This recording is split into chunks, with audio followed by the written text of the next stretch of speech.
umaga, hanap-hanap ka. Dulot ng salita mo, nagbibigay buhay. Kaya sarap namang malaman, may nagmamahal sa'yo. Salamat sa'yo, Panginoon. Walang pagsubok na di mo kakayanin mo. Sa bawat panalangin, ikaw ay diringgin. Ayon sa kanyang pangako, di kanyang iiwan. Salamat sa'yo, Panginoon. O kay buti mo, Panginoong Jesus.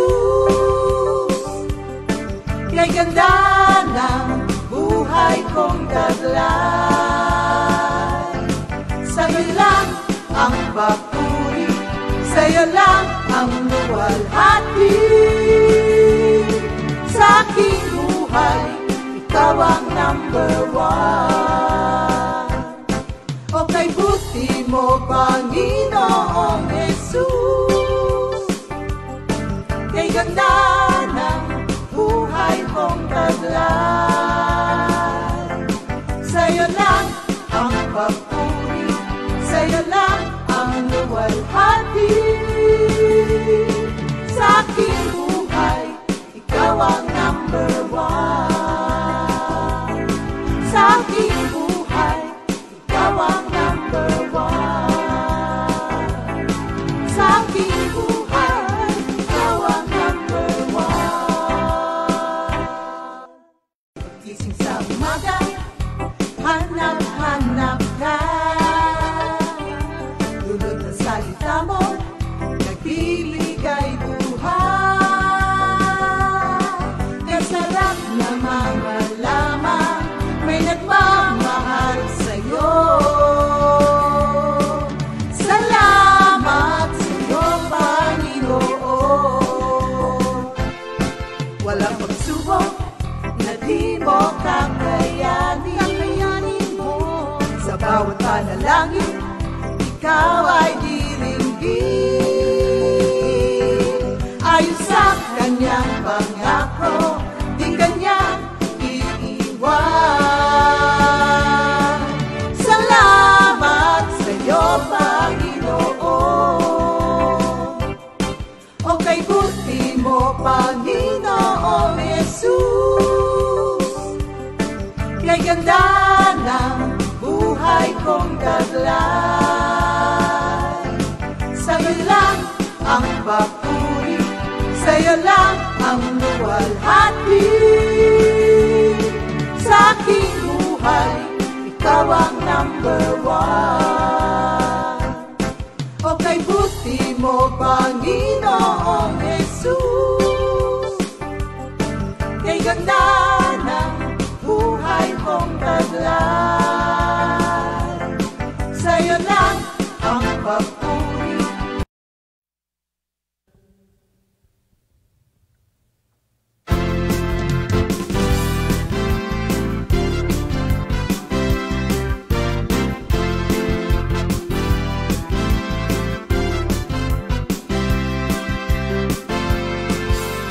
Ang salita mo, Panginoon, ay napakahalaga.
sa'yo'y aalay, wala nang iba sasabahin. Mahal na mahal kita, aking mahal na mahal kita, mahal na mahal kita, Panginoon.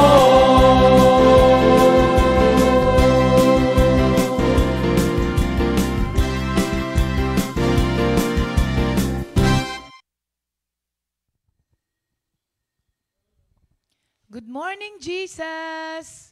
Good morning, Jesus! Ayan, mga kapatid, nandito na naman kami ni Sister Vivian at hindi kami umuwi. On location pa rin kami, mga kapatid. Thank you, Lord po, sa pagkakataon na binigay po sa amin. Actually po, kasama namin yung mga workers kanina. At yung napanood nyo po kanina na opening song, ay dito po si Newt, mga kapatid. Di ba? Nag-iba po ang aming background this time. Oo, live, no, Sister Vivian? Kaya tuwan-tuwa sila eh. Tuwan-tuwa sila. Sabi nga ni Minister Arnold, it's kind of refreshing. Refreshing kanina po, hindi po ba? Ang inyong nakitang background. At na-refresh din kami.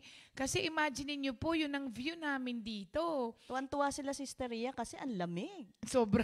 Oo, nilalamig sila. Ate Fritz, mas malamig pa rin dyan sa Baguio kasi 10 daw po ang Baguio. Pero dito, parang malamig kasi, hindi siya 10, pero sobrang hangin. 21 siya, 21 lang siya, pero ang hangin, oo. Kaya, nag-enjoy naman po mga kapatid, kaya thank you Lord.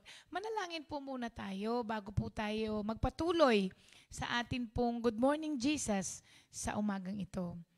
Lord, napakabuti niyo po sa amin. Wala po kaming masabi kung hindi pa purit pasasalamat sa lahat po ng mga bagay na ginagawa niyo po sa aming buhay. Ang lahat pong ito ay nagiging dahilan para mapuno po ang aming puso ng pasasalamat sa kabutihan po ninyo sa amin. Lord, sa araw po na ito, muli po, inahandog namin ito sa inyo dahil kayo rin naman po ang nagbigay ng panibagong araw na ito na alam po namin marami kaming aasahan na magagandang bagay at mabubuting bagay na mangyayari po sa amin dahil nandiyan po kayo palagi. Pangunahan niyo po kami, Lord, at samahan, pati po ang mga kapatiran namin na nasa kanya-kanyang mga bahay, ay ang dalangin namin ay mabless po sila, Lord, ng inyong salita sa araw na ito. Maraming salamat po sa pangalan ni Jesus. Amen. Thank you, Lord. Okay. Namalat na ako, no? Ano po yan? Yan po ay practice kaka-practice ng mga awitin, na ihatid po namin sa inyo sa mga darating pang araw. Kaya thank you Lord po. So sa pagpapatuloy po ng ating VOTD, continuation po mga kapatid nung ating series na matatagpuan natin sa Romans 12:11. Nakalagay doon, Sister Vivian, ay ayun, Nahanap ko pa, nandun pala. Romans 12:11. Never be lazy, but work hard and serve the Lord enthusiastically. Ayan. Thank you, Lord. Romans 12:11 pa rin tayo, ha? Kahapon, na-discuss po natin yung isang pamamaraan para po yung nawala na passion natin ay muling mabalik or yung passion na meron pa naman pong natitira sa atin na medyo aandap-andap ay muling mag-alab. So kahapon, ang ating lesson kahapon, Sister Vivian, na share natin sa kanila ay appreciation of God's goodness. Kailangan wag mawala yung, ano ba sa Tagalog ang appreciation? Gratitude, no? Pagpapasalamat. Ha? English. Ano ba sa Tagalog? Tama si Sister Vivian. Pasasalamat. Huwag mapagod at huwag pong tumigil sa pagpapasalamat sa Panginoon dahil hindi naman po tumitigil ang ginagawa niyang magaganda sa buhay natin. At araw-araw, meron tayong nare-receive na tulong sa ating Panginoon. Kaya hindi po pwedeng dumaan ng isang maghapon na wala tayong ipagpapasalamat. Napaka-imposible po nun. Kasi, naalala ko yung awitin. The reason I live is to worship you. So, kung yun ang reason for your living, edi syempre araw-araw, meron ka pong dapat pinagpapasalamat. At, importante rin to. Actually, hindi siya malayo, no, Sister Vivian? Doon sa kahapon, parang karugtong niya talaga ito. Sa araw na ito po, ang isa pong pamamaraan para mag-alab tayong muli o bumalik yung dating alab natin sa ating paglilingkod sa Panginoon ay do not forget what God has done for you in the past. Or remember what God has done for you in the past. Kasi ang daling makalimot ng mga tao. Alam niyo po, yung mga memory lapses sa mga everyday na gawain natin is just normal.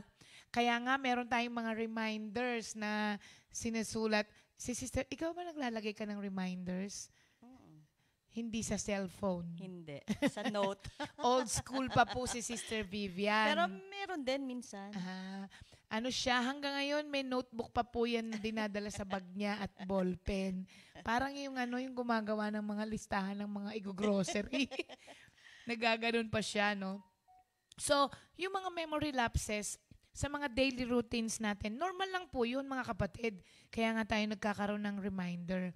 Pero po, remembering God's goodness in our lives is something we cannot afford to forget. Hindi ho po pwede yun, mga kapatid. Kasi kailangan po nating matandaan where our blessings come from. Do not forget where your blessings come from. Ang gamot po sa taong nakakalimot ay paalala. Kaya ngayon, nagpapaalala po kami sa inyo. Alam niyo kung bakit?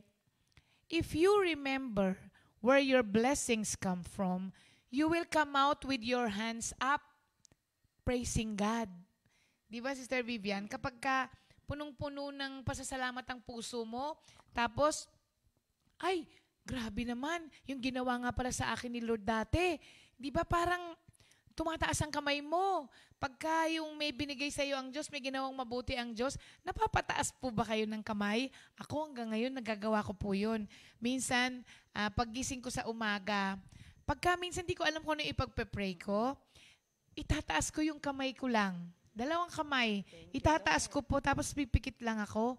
Mamaya, mapupuno na ng pasasalamat yung puso mo kasi nagising ka pa. Kasi meron pong mga natutulog din na nagigising. Kaya pag natinaas ko yung kamay ko sa umaga, nang wala po akong sinasabi tataas ko lang po tapos pipikit ako, 2 kamay. Mamaya-maya lang po, meron ng awitin na darating sa'yo at may awitin na po na aawitin yung puso mo. Kaya po, ma-remind ka sa kabutihan ng Diyos sa buhay mo. Kasi alam nyo, ang wag na wag nating kalilimutan sa buhay natin na mamaya isi-share ni Sister Vivian sa atin. Do not forget po na may time sa buhay natin na while we are still praying, ang Diyos may mga anghel na inutusan on the run to meet your needs kahit di ka pa tapos magdasal. Kaya po, pagka inalala mo yun, pag Lord, saklolo, hindi pa natatapos yung panalangin mo, nag-utos ng Diyos ng mga anghel para saklolohan ka. Kaya, minsan hindi pa tapos ang panalangin mo, may kasagutan na. Kaya answered prayer ka. Oo, pag inalala mo yun, di ba? sa tao na nga lang po. Minsan may mga kaibigan ka na hindi ka pa nagsasalita dahil alam nila na may mga pangangailangan ka. Tapos magugulat ka na lang, hindi ka pa humihingi ng tulong, may pinadala na. Di ba parang, grabe naman, thank you Lord, di ba? Ganun po yung nagiging wika natin. Always remember those instances na pinadalan ka agad ng tulong ng Diyos. Sa mga panalangin mo, hindi pa tapos, meron na, alalahanin niyo yun mga kapatid. Kasi yun po yung mga moments na sobrang nag-uumapaw ng pasasalamat ang puso mo sa kagandahang loob ng Diyos para hindi natin nakakalimutan. Ngayon, tatanungin ko si Sister Vivian naman. Alam nyo, kahapon di ba tinanong ko siya, sabi ko sa kanya, ano ba yung nakakapagpasalamat pa sa'yo? Yung para yung heart mo, sa isang tao na parang nasa'yo na yung lahat, ano pa yung nagiging dahilan mo para magpasalamat kay Lord? This time naman, ano ang pinaka nangyari sa buhay mo na tuwing maaalala mo yon, napupuno ka ulit ng pasasalamat kay Lord? Sister Ria, naalala ko noong nanganak ako dun sa aming panganay na si Nika. Talagang makikita mo talaga yung himala ng ating Panginoon dahil yung aming panganay na si Nika ay sinilang namin ng 8 months lang ako yung aking pagbubuntes. Then 2.3 pounds lang siya. Kasing laki lang siya ng isang bote ng Coke Solo. So, ganun lang siya kaliit, Sister Ria. Tapos ano pa siya, mahigit 1 buwan siya sa incubator. So, talagang inisip namin ni Brother Bernie na hindi siya mabubuhay. Dahil talagang sobrang liit, talagang sobrang payat. Sabi mo nga, di ba, mas malaki pa yung kahon ng sapatos? Yes, mas malaki pa yung kahon ng sapatos. Kaya, yun yung pinagpapasalamat namin kay Lord, yung favor na binigay niya sa amin na hindi namin aakalain na yung aming anak na si Nika ay mabubuhay. Mm-mm. So kaya ngayon, tinan mo si Nika, ngayon, graduate na siya ngayon ng college, may sarili na siya ngayong business, at nakakasama naman natin din lagi sa fellowship. Yung aming anak na, 4 naming anak na babae, si Nika, si Maika, si Raika, si Laika, lagi namin yung kasama sa fellowship. Ang nakakatuwa lang, Sister Ria, dun sa mga anak namin, pag sinabi namin Sunday fellowship, talagang misa mas pa sila, mas sila pa yung nauuna sa amin, kinakato kami, Mama, alis na tayo. Kaya nakakatuwa dahil, kumbaga, maliit pa lang sila, nasanay na sila, na-train na sila na every Sunday, uma-attend ng fellowship, Sunday fellowship. Kaya yun yung pinagpapasalamat ko kay Lord na sabi nga namin itong aming mga anak na hiningi namin sa ating Panginoon. Kaya yung buhay nila parang nag-grow din dun sa spiritual ng ating Panginoon. Kaya thankful ako kay Lord dahil yung buhay namin, yung family namin, siya yung talagang namumuhay sa aming pamilya. Kaya thank you Lord. Amen. Alam nyo, hindi naman po sila napunta sa kalagayan nila sa buhay ngayon nang nakaupo lang at napakasaya lang ng buhay, hindi ba? Marami rin po silang dinanas sa buhay nila. Marami rin mga challenges. Oo. Kaya sila mapapansin niyo po yun na si Brother Bernie at Sister Vivian, pag nag-share sila, lagi po nilang sinishare kung ano sila dati. And that is one way of remembering God's goodness in your life. Kasi kapag lagi mong binabalikan yung dati, di ba? Alam niyo po, minsan, di ba meron tayong mga hindi natin sila masyadong kakilala, kung ano yung naging past nila, wag po natin silang i-judge na, ganyan ka ngayon dahil mayaman ka.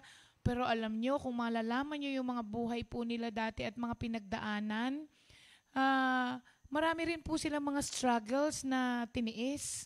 Di ba? Totoo yan, Sister Ria. Kasi talagang hardworking din naman po yung mag-asawa. Hindi ko po sinasabi na nandito sila sa kalagayan nilang ito dahil hardworking sila. Kasi pag wala ang Diyos, kahit na gaano ka hard worker, di ba, may mga pagkakataon na hindi ka rin nagiging successful. But with the Lord, kaya nga lagi nilang sinasabi, na share niya kahapon, di ba, yung John 3:27, no one can have anything unless God gives it to him. Hindi nawawala sa kanila yon. Naalala ko nga noon, sabi ni Sister Vivian noon, meron siyang naging problema na meron siyang ginarantihan nangutang. Nangutang, yes. Ngayon, syempre, ikaw ang nag-guarantor, ikaw yung hahabulin. Oh, tapos nung time na yon, sabi mo buntis ka kay Nika, Kay tapos Maika. kay Maika, tapos wala pa naman kayong Wala pa akong, oo. Oh, hindi naman ganun karami yung di ba? Mm-mm. Yung pera. Kaya dumaan din po siya dun sa mga panahon na di raw siya makatulog. Buntis siya tapos Buntis ako that time kay Maika. tapos hindi makatulog. Hindi ako makatulog kasi hindi ko alam paano ko kaya babayaran to? Paano ko kaya sasabihin kay Brother Bernie? Oo. So, dumanas din po sila ng mga ganun sa buhay nila. Ang nakakatuwa, kahit nasan sila mapunta, hindi nila kinakalimutan na dun sila hinango ng Diyos. Dun sa mga ganung sitwasyon, di ba? At thank you, Lord, sa mga panahon na to, siguro yung nangutang sa'yo dati na yun, yung amount na yun, hindi mo na naman siguro masyadong iniisip ngayon, di ba?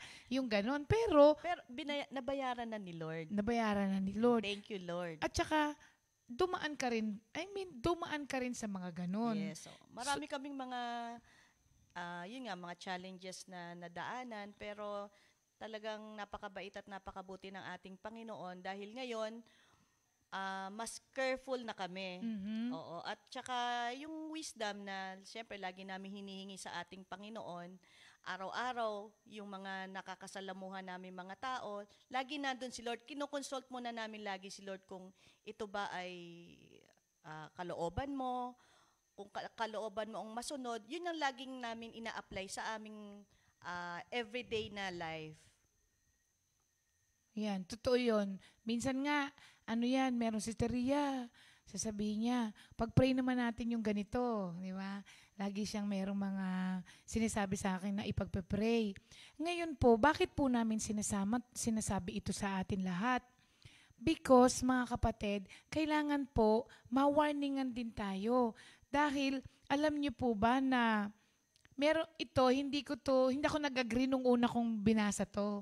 Kasi, hindi ko pa siya naisip-isip. Kasi meron akong nabasa before, sabi niya, when God is abundantly good to you, you are in great danger. Sabi ko, Bakit?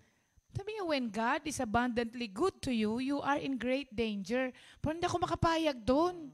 Pero habang ako po ay tumatagal sa mga ganitong gawain, parang nakakapag-agree ako doon. Dahil we tend to, parang napakadali kasi sa atin na makalimutan, parang sinasabi na itong you are in great danger. You are in great danger because in good times, napakadali nakalimutan ang Diyos. Why? Because we focus so much on the blessings that we forget the blesser.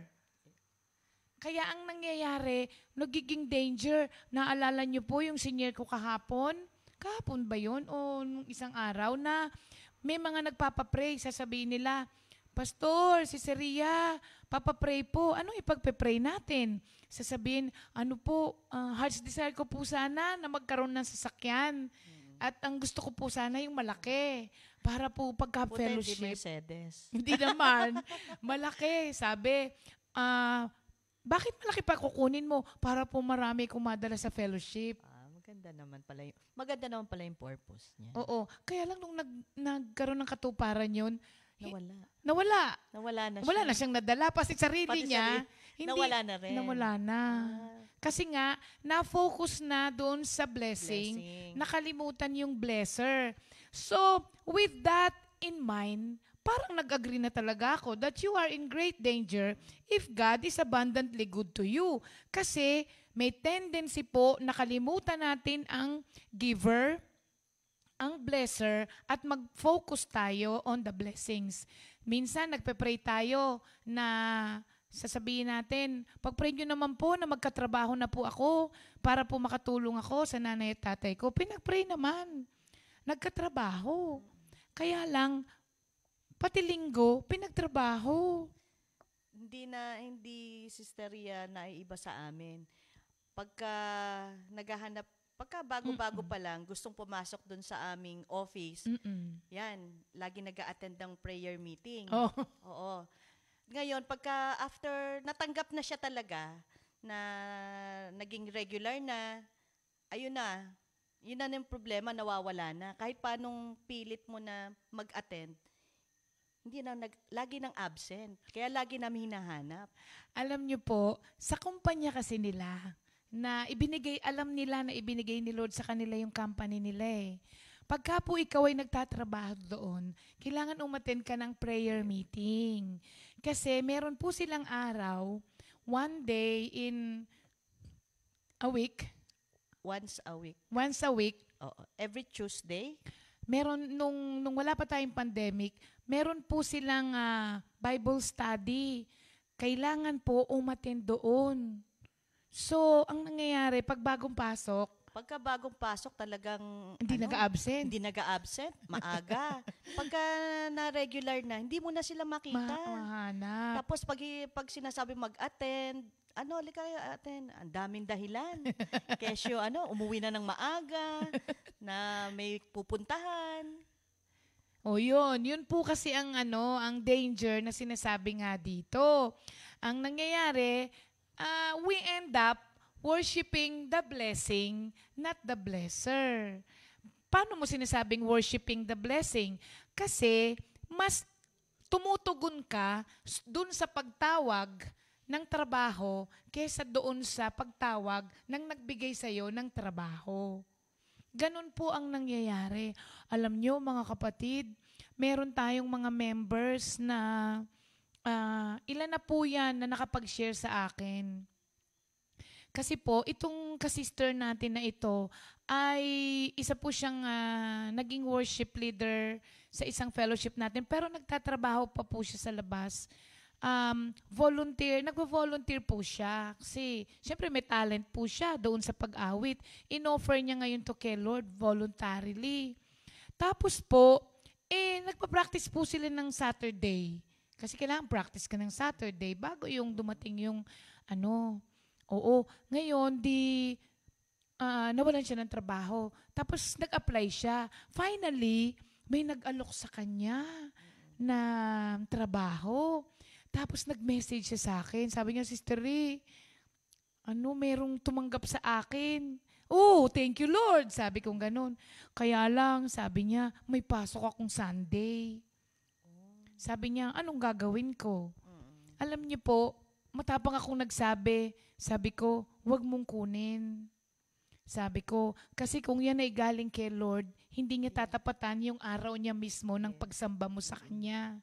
Sabi ko, don't worry. Sabi ko, kahit kailan hindi nagkulang ang Panginoon, maghintay ka ng ibibigay ni Lord sa'yo talaga. Alam mo kasi pag galing kay Lord to hindi po pwedeng sumalungat doon sa araw at oras na dapat ay para sa Panginoon. Yes. Oo, hindi papayag ang Diyos, bibigyan ka ng trabaho ni Lord, tapos agawin yung time mo para sa Kanya.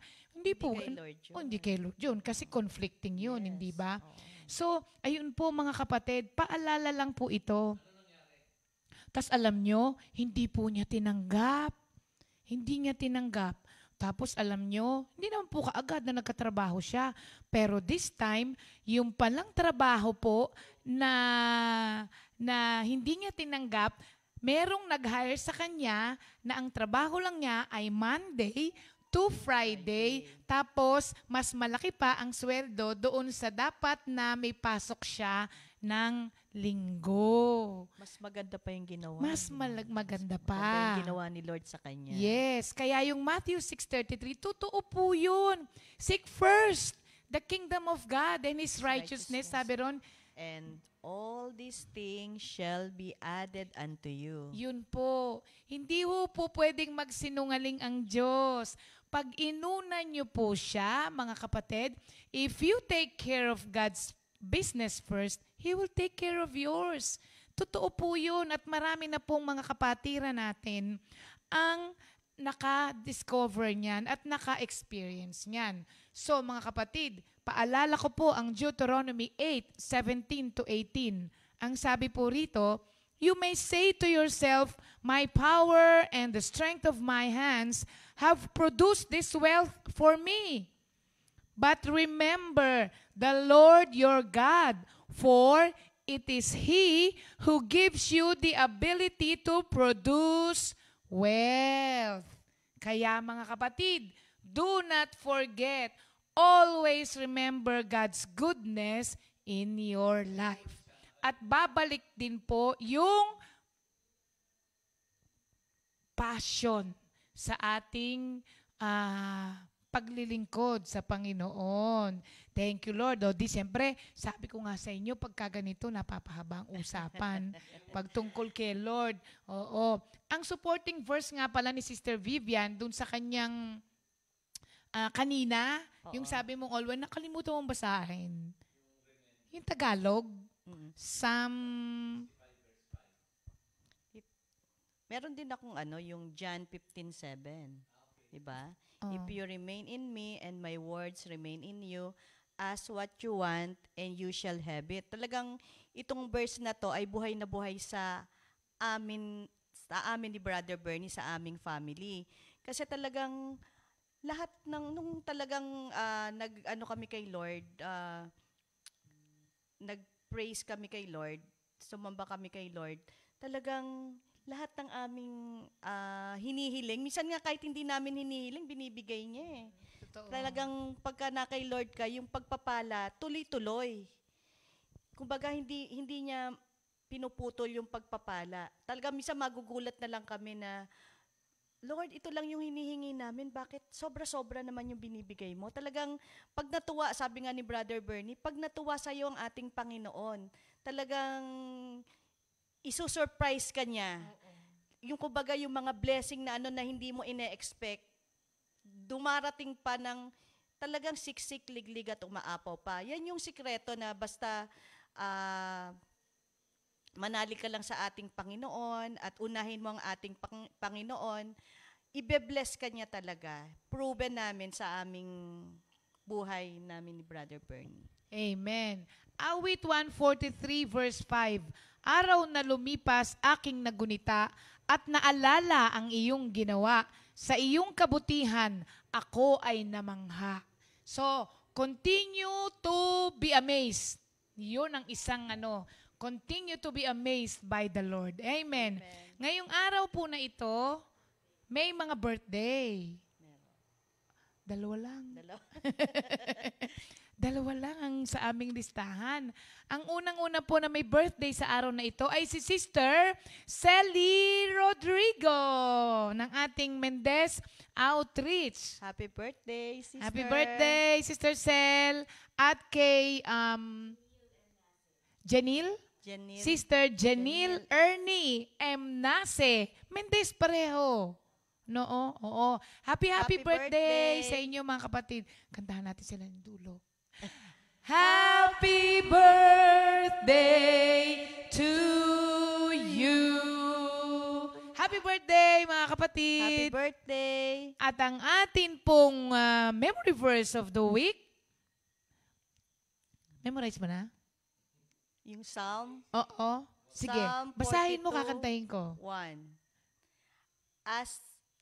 As the deer panteth for the water, so my soul longeth after thee. Ayan. Isa po ito sa mga scriptural song. Although it is a standard song, pero Psalm 42 verse 1, as the deer panteth for the water, so my soul longeth after thee. Wala na akong boses. Thank you, Lord. Memory verse of the week, Psalm 42 verse 1. At sa atin namang new song of the week. Siya nga pala mga kapatid, huwag kayong aalis ha. Kahit na magano tayo ng konting additional na overtime tayo ng konti. Kasi today is Tuesday. Alam nyo naman po, ang Tuesday, Thursday, and Friday ay allotted for our discipleship training. At ito na ang ating pang-apat. Tama? Pang-apat na, mga kapatid. Kaya wag niyong absenan yan, ha?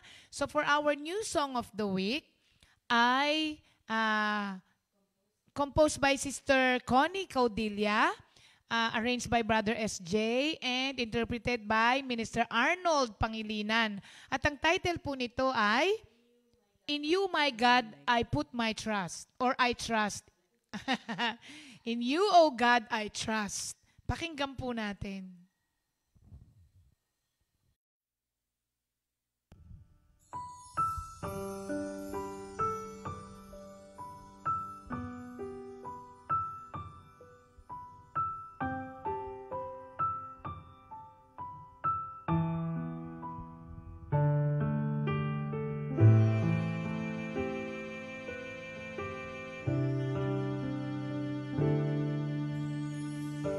To you, O Lord, I offer my prayer.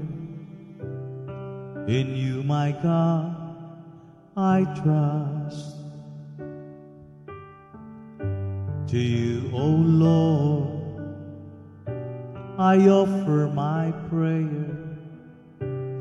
In you, my God, I trust.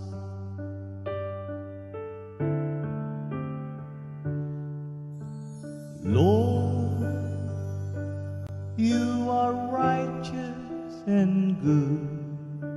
You teach sinners the path they should follow.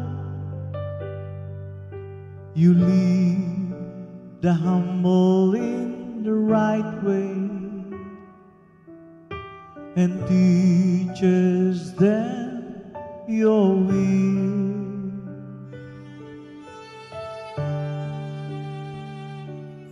To you, O Lord, I offer my prayer.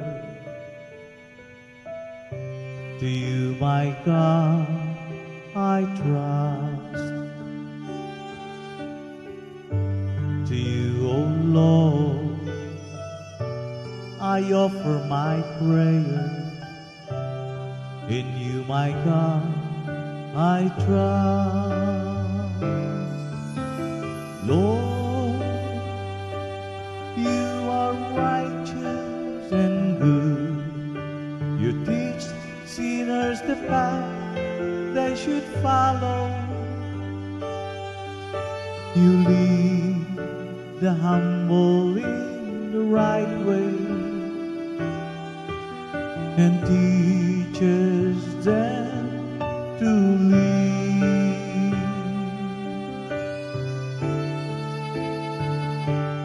Teach me your ways,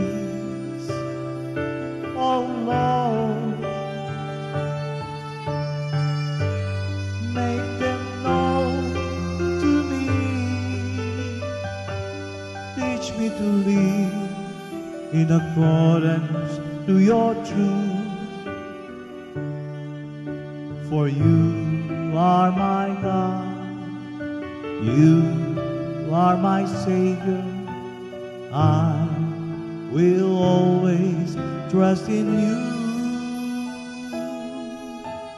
I will always trust in you.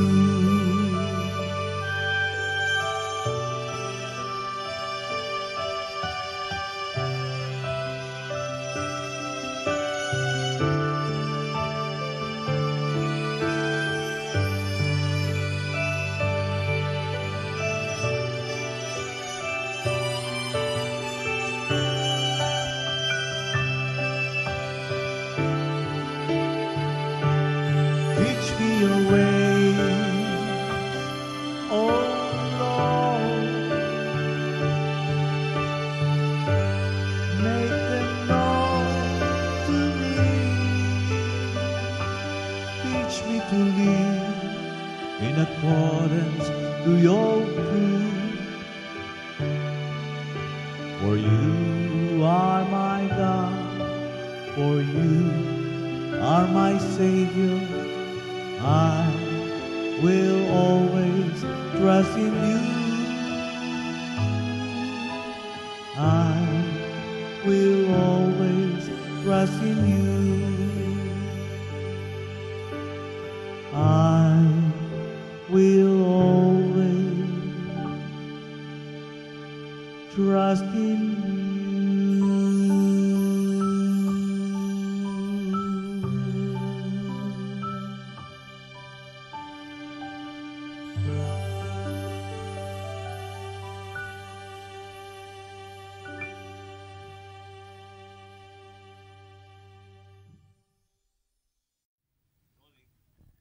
Good morning, Jesus! It's Tuesday! Thank you, Lord.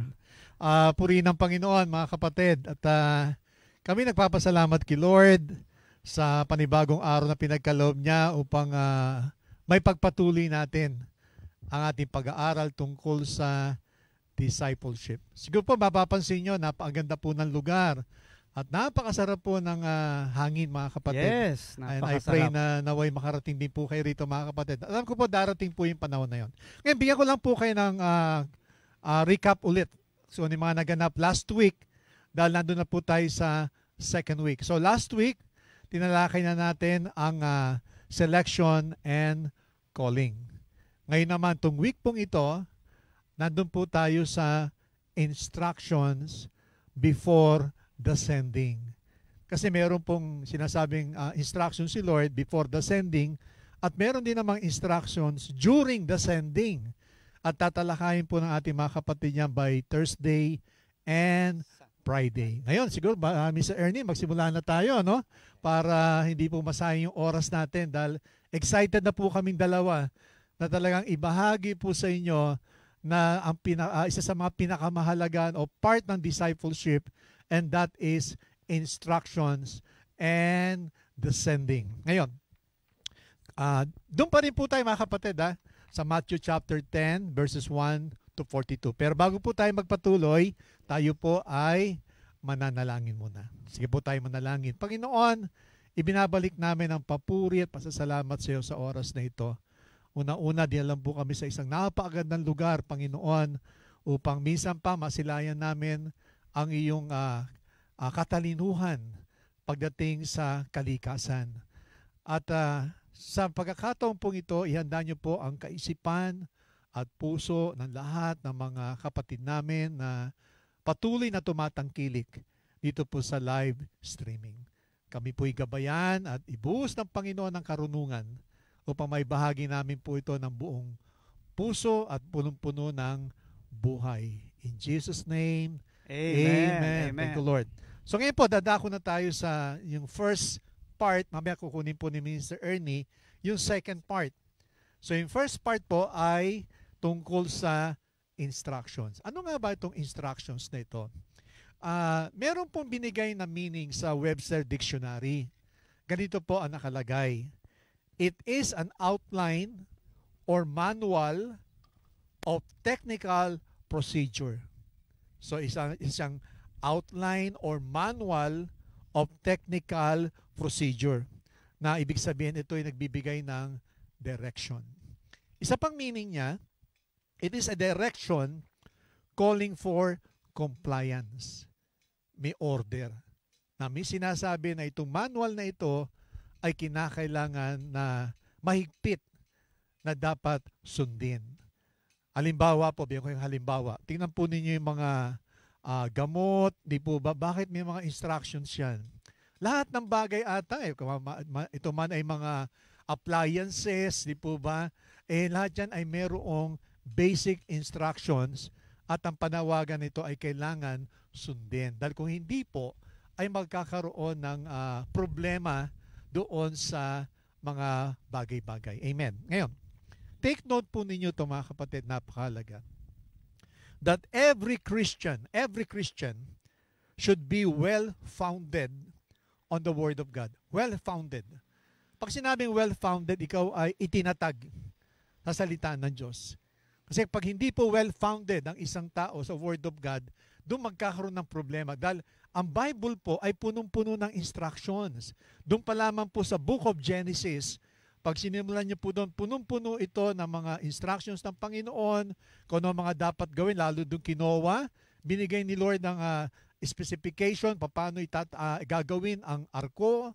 Doon din kay Adam and Eve, may instructions din po doon. At napansin niyo po ba na nang ito'y na-violate, ano nangyari? Nagsuffer ang buong sangkatauhan dahil hindi sununod ang instructions. Now, bakit mahalaga? Why illustrations? Meron pong 6 na dahilan kung bakit kailangan natin ang instructions. Unang-una, na the Word of God testifies concerning about Christ. Testifying about Christ. So, ibig sabihin, wala tayong ibang paraan para makilala ang Panginoon kundi sa salita ng Diyos. Kaya kung hindi mo babasahin ang salita ng Diyos, hindi mo makikilala ang ating Panginoong Jesus. Pangalawa, the Word of God makes man wise. Magiging matalino ka.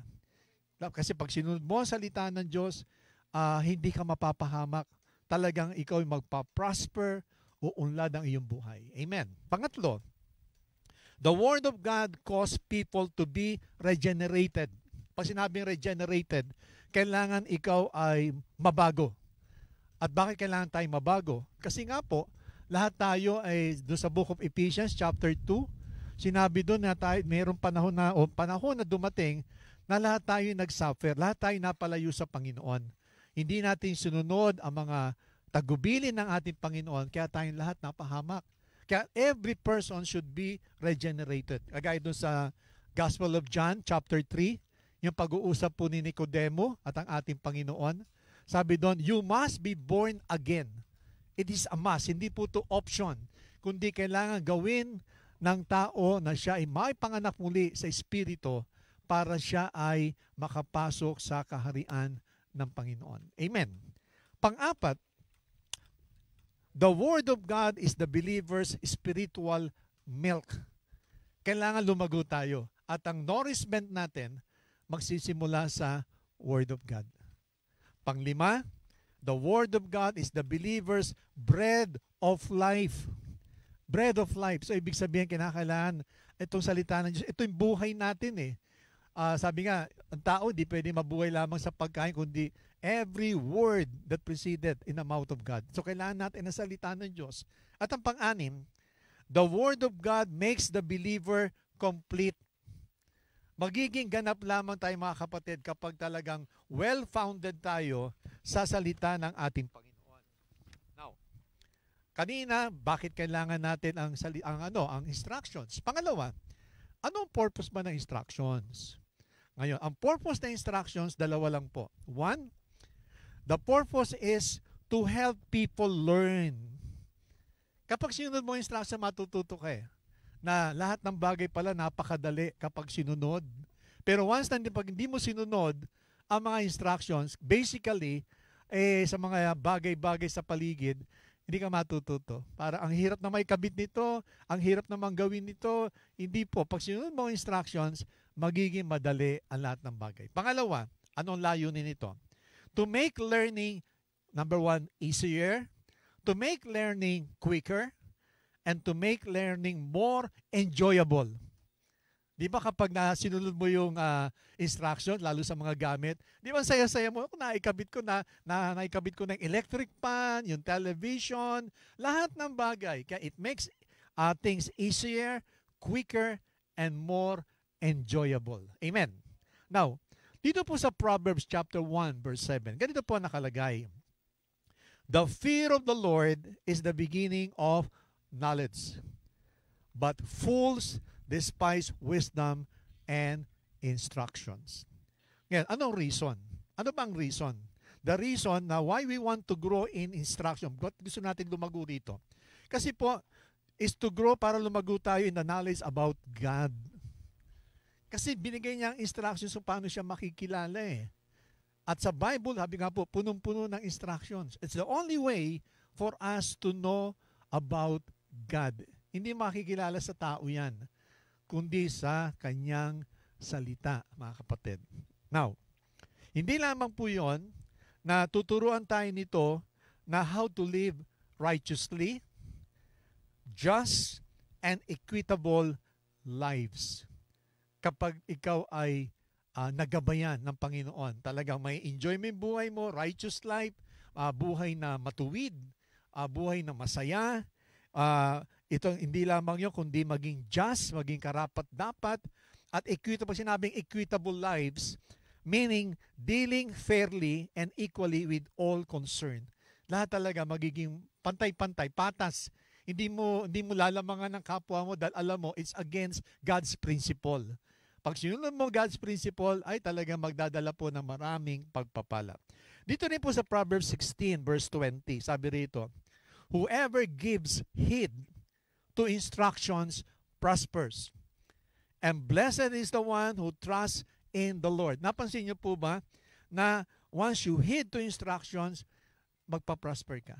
At proven na po yan ng maraming tao, at kahit kami po, proven na namin ito.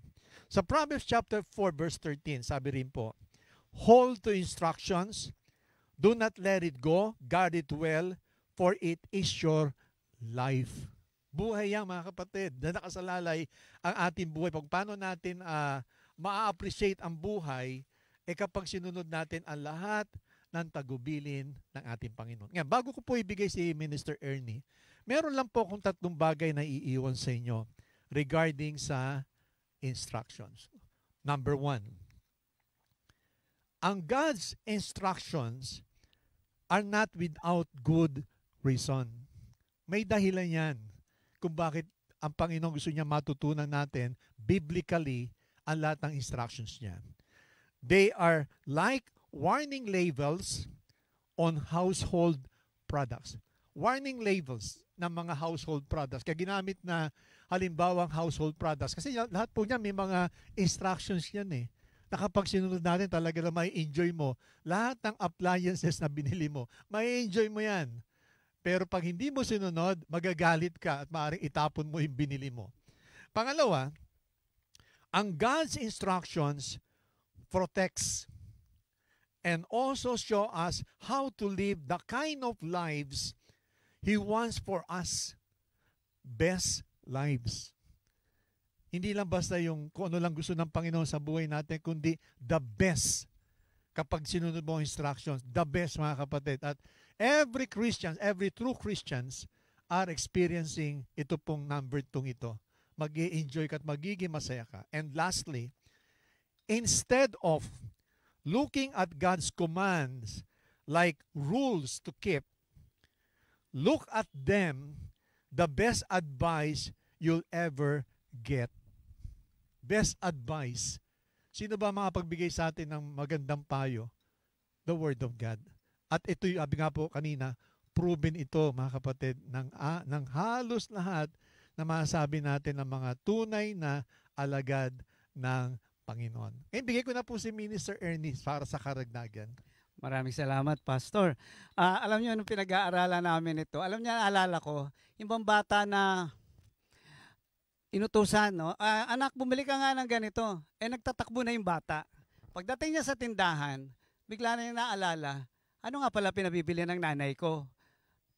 So, balik na naman siya. So, ganun po sa atin, no? We need to receive clear instruction bilang isang mananampalataya, especially being a disciple.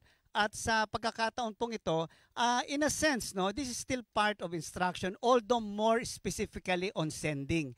Ang gusto po natin tignan dito ay ano ba ang perspective mo sa pagpapadala sa iyo bilang isang disipulo. Ano rin ba ang perspective natin habang tinatanggap natin itong instruction na ito? So, in what spirit are we receiving all this instruction, no? So ito po tinatawag na overall perspective, no, of a disciple. Pag sinabi pong perspective, the way a disciple sees his life, including the way he should approach or conduct it, no? So paano niya titignan ang buhay niya bilang isang disipulo at paano niya ito gagampanan?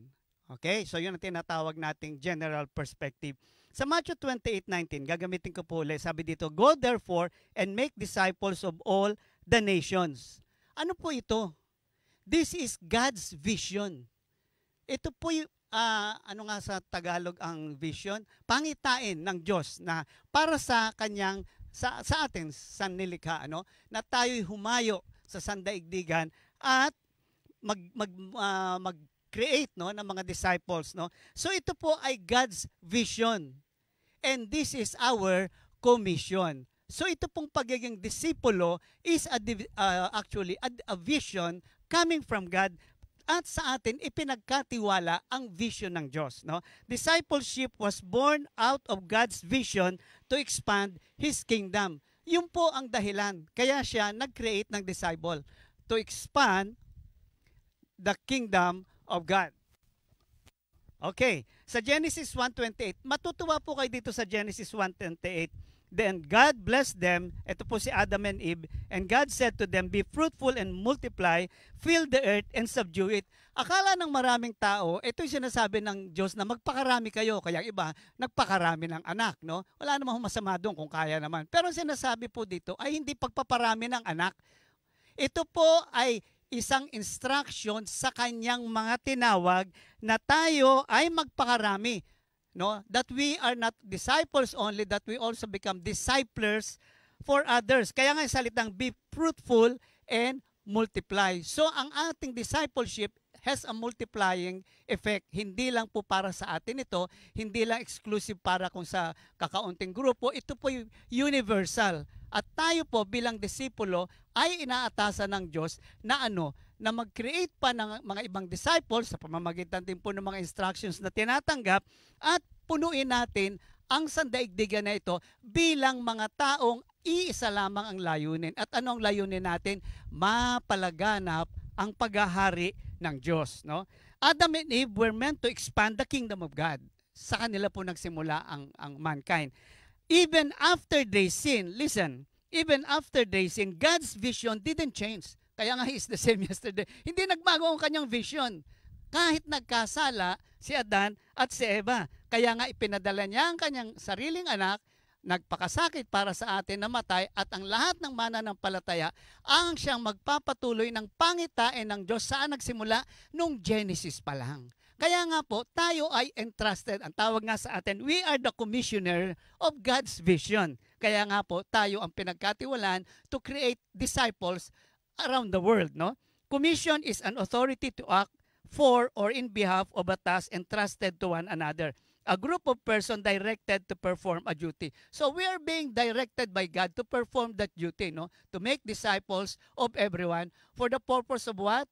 Expansion of His kingdom. So the singular agenda of the disciple is to expand the kingdom of God, whereby he is to produce another of his kind. Ang tawag nga po natin kanina is multiplier effect. Isa pa pong tawag dito, ripple effect or multiplier effect nga po. So yun po ang pinakamahalagang dapat nating maunawaan sa pagkatawag sa atin. Expansion of God's kingdom here on earth. Sa lahat ng kanyang tinawag, ito po ang ating duty. Ngayon, pangalawa pong makikita natin perspective ng isang disciple na tinawag is tayo po'y tinawag for service. Napakaganda po nung nakuha kong Hebrew word for service. Kasi pag narinig natin service, ano ba alam natin? Di ba? Usually, tumulong ka, hindi pa, may gawin ka. Pero ito pong, ang Hebrew word po ay avoda, no? A-V-O-D-A-H. It literally means work, worship, and service for the expansion of the kingdom. So, dito ay pinapakita sa atin na hindi lang po service, kagaya namin na nagpipreach, hindi po.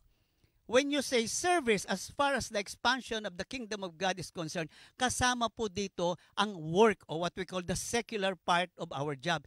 Sa atin pong mga Kristiyano, walang secular. Everything is spiritual. So a disciple operates 24/7 as what? As someone who worship, who serve, and at the same time, who work.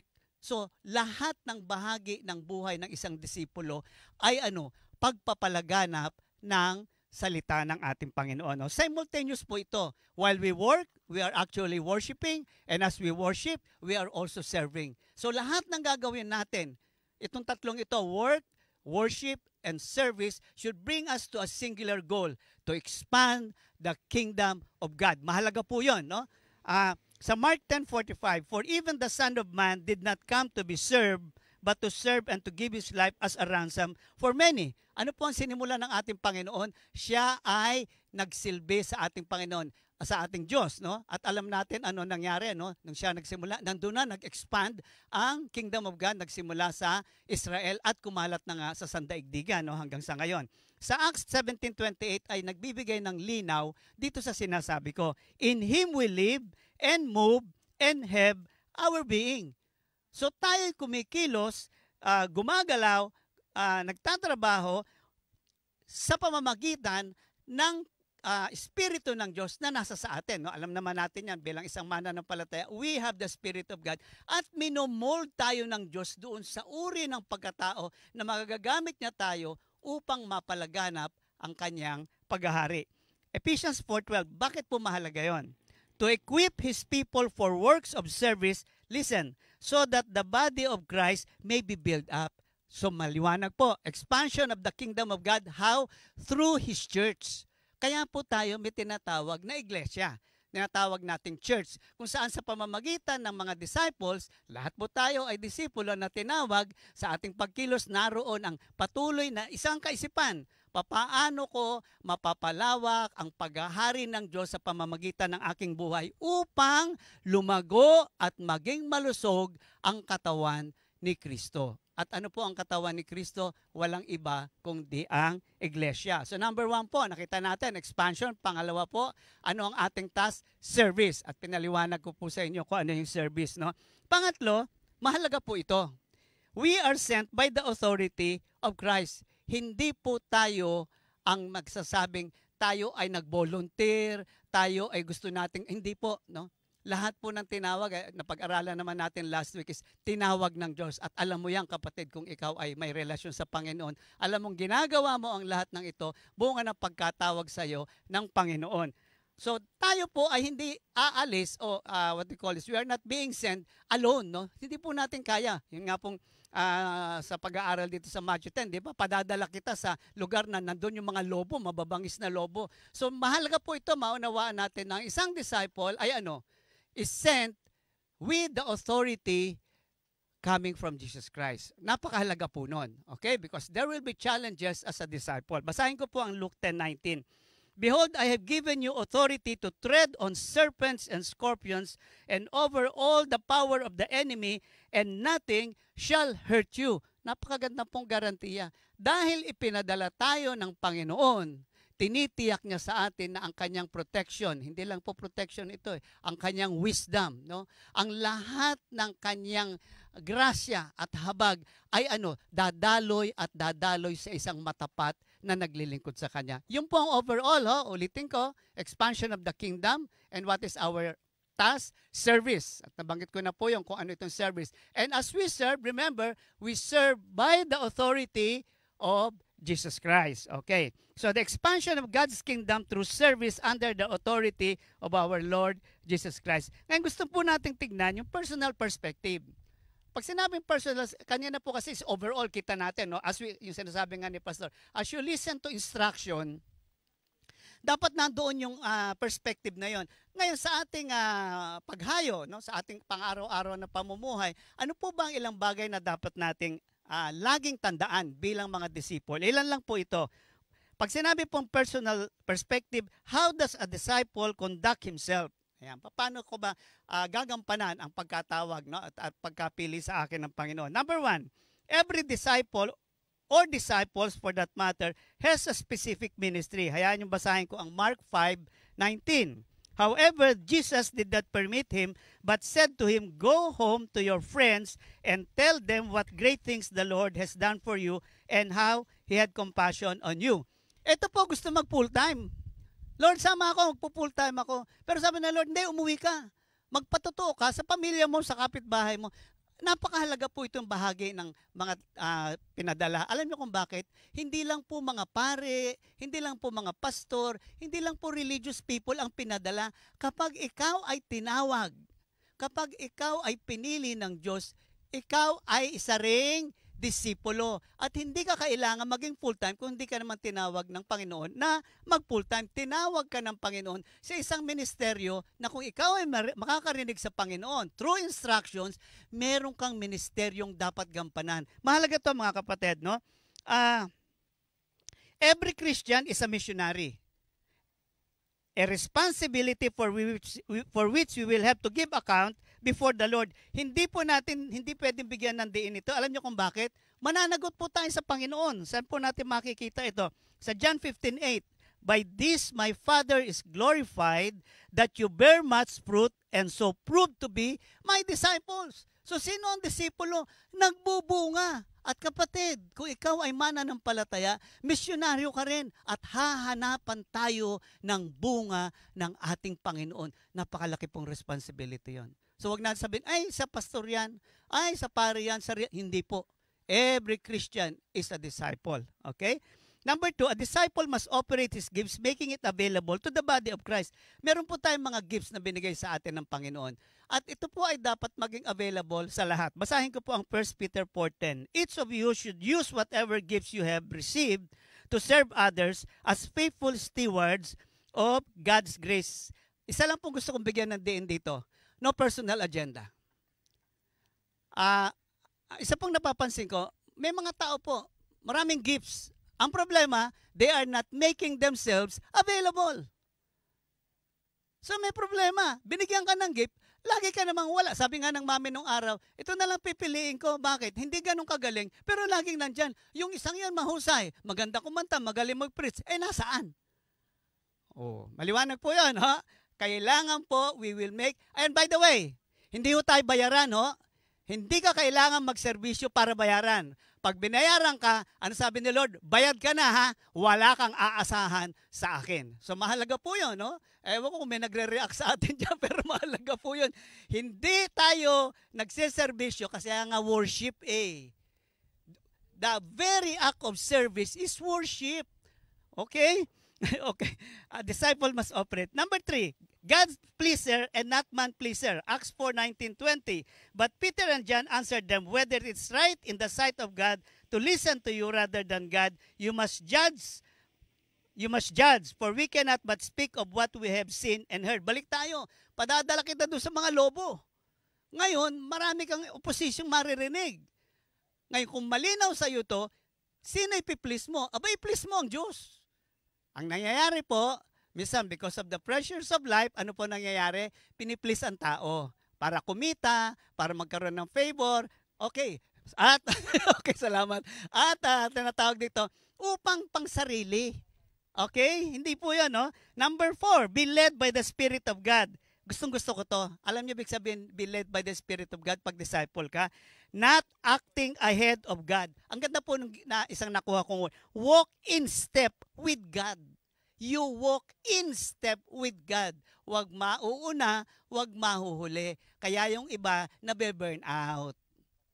Akala nila, sabi nga ng mami, akala mo kasama pa si Lord. Wala na. Bakit? Gumawa ka ng sarili mong agenda. Yun ang problema. 2 Corinthians 5:7, for we walk by faith, not by sight. Alam nyo pa paano natin to madedevelop? Isa, alam na po natin to paulit-ulit. Alam nyo ba't namin inuulit? Maraming Kristiyano hindi gumagawa nito. Unang-una, personal time with God. Sino may personal time with God? Masabi lang nakapagdasal, nasabi lang na nakapagsalita sa Diyos. Ang point po pag personal time with God, nakarinig ka ba? Ayun, yung pinag-uusapan natin last week. Yung po ang isang Kristiyano, isang disipulo, may clear instruction, no? Reading and studying and meditation of God's Word. Tatlo po yan. Reading, studying, hindi pa natatapos yun doon. Meditation. So that we can learn to walk by faith and not, kasi Diyos pa rin po Diyos pa rin na magtuturo sa atin, no? And on top of all this perspective is the love for God. Pero gusto kong bigyan ng dito, diin. Ito pinakamahirap actually. Dito tayo lahat magsisimula. Alam nyo ito? Total surrender. Walang disipulong, walang personal sacrifice. Kalokohan yan. Kung ang Kristo, ang ating Panginoon, ay dumanas ng sakit sa kanyang paglilingkod sa Diyos at sa Ama, dadaan tayo. At hindi sinasabi ng Diyos na, oy, gumawa ka ng sarili mo sakripisyo. Hindi po. ang Diyos pa rin po ang gagawa ng sitwasyon, and all we have to do is submit to that situation. Kaya nga, you need to have a personal surrender. Ito nakakalimutan ng maraming Kristiyano, natuon sa blessing, natuon sa lahat. Pero pag pinagsasakripisyo ng Diyos, ay hindi kay Lord yan. Hindi po pwede. No one is exempted from Golgotha. Everybody has, hindi ko po sinasabing para iligtas ang mundo, hindi po. But we have our own lives to live, and the only way to bear fruit is if you are willing to submit yourself completely. Alam niyo ibig sabihin ng bearing fruit? Buhay na ni Kristo ang nakikita. At ikaw mismo hindi ka na conscious na, ay mabait na ako, ay wala pong ganun. Because a saint does not even know that he is a saint. Yung po ang disipulo, santo po yan. At tayo po yun, mga kapatid, by faith, no? So Luke 14:33. So therefore, any one of you who does not renounce all that he has cannot be my disciple. And Luke 9:23, and he said to all, if anyone would come after me, let him deny himself, take up his cross, and follow me. Maliwanag po yun. You cannot be my disciple without that, no? Konti na lang po, being a disciple is part of our sanctification. Ang pagiging disipulo po ay bahagi ng pagpababanal sa atin ng Diyos. Yung po kasi eventually, babalik na naman tayo doon sa turo ni Pastor the other Sunday. Christ-likeness. Doon po ang bagsak nun. Okay? And ito gusto ko. Grow where you are planted. Okay. Grow where you are planted. Kung saan ka pinadala ng Diyos, huwag kang reklamo na reklamo. Sabi nga, laging nababanggit, don't just parang the other word is, huwag ka lang bastang dumaan, dapat lumago ka. Grow where you are. Kung saan ka pinadala, lumago ka doon. Hindi ka mamimili ng sarili mong sakripisyo, hindi ka pwedeng mamili ng sarili mong krus. Jeremiah 17:7, ito po yung, doon ko nakuha yung grow where you are planted sa Jeremiah 17:7. Ito po yun, no? Blessed is the man who trusts in the Lord and whose hope is in the Lord. For he shall be like a tree. Di ba sabi na, grow where you are planted, no? For he shall be like a tree planted by the waters, which spread its roots by the river. Kailan ba lalong lumalaki ang mga ugat? Di ba pag merong tinatawag na mga lindol, ganyan, di ba? Lalong yung ugat ng puno, lalong lumalalim. Kaya sabi dito, which spread its root by the river and will not fear when heat comes. Ito na yun. But its leaf will be green and will not be anxious in the year of drought, nor will cease from yielding fruit. Kahit sa panahon ng mga pagsubok, mas lalong lumalago ang isang disipulo. And finally, if you don't understand our instruction for today, please go back to instruction number 1. God bless, Pastor. Amen, amen. Salamat, Minister Ernie. So bago po kami magtapos, mga kapatid, patuloy po namin kayo inaanyayahan this coming Thursday, Friday, para sa pagpapatuloy ng pag-aaral. Meron po kasi diyang instructions before the sending at instructions during the sending. Bigyan ko po kayo ng advance assignment. Doon po sa sending,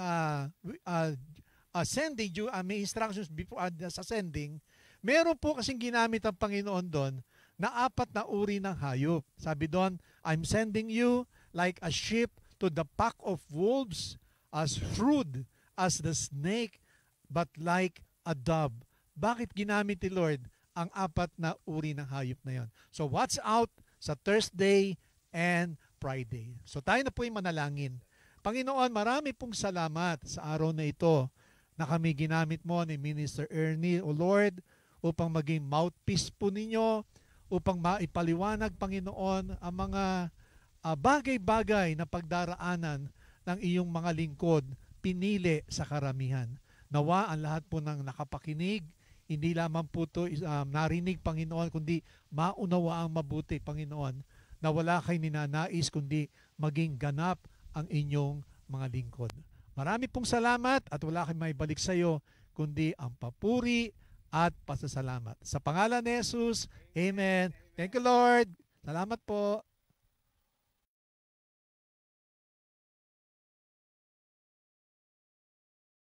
Second Timothy 2:2.